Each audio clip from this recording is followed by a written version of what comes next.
একটি ছোট্ট গ্রামে বাস করত এক চাষি এবং তার এক স্ত্রী আর একটি ছেলে। চাষি ছিল খুবই পরিশ্রমী। সে খুব পরিশ্রম করে ভালো ফসল ফলাতো, কিন্তু সে ফসল অনুযায়ী ভালো বাজার মূল্য পেত না।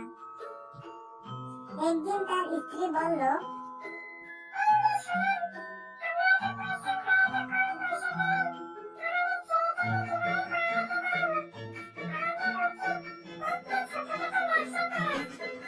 হ্যাঁ, আমি ওই গরমের ভিতরে খেতে আর কাজ করতে পারছি না, কিন্তু করবোটা কি? আমাদের কাছে তো ভালো অর্থ নেই যে আমরা একটা ব্যবসা করব।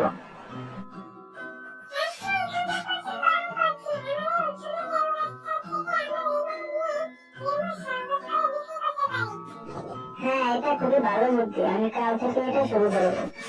পরের দিন তারা লেবুর শরবত বানিয়ে সেগুলোকে বোতলে ভরে নিয়ে গেল স্কুলের সামনে। সেখানে থাকা ছেলে মেয়েদের অভিভাবকরা লেবুর শরবত দেখে সবাই লাইনে দাঁড়ালো। আমাকে এটা দেন, আমাকে এটা দেন, আমাকে এটা দেন।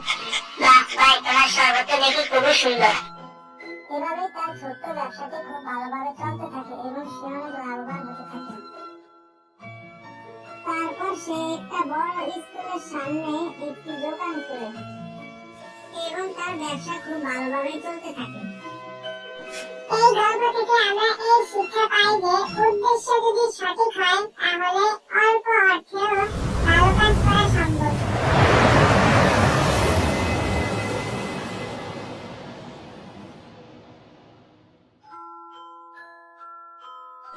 হ্যালো বন্ধুরা, ভিডিওটি ভালো লাগলে লাইক, কমেন্ট এন্ড শেয়ার করে দিও। আরো এরকম নতুন নতুন কার্টুন ভিডিও পেতে আমাদের চ্যানেলটিকে সাবস্ক্রাইব করে রাখো এবং পাশে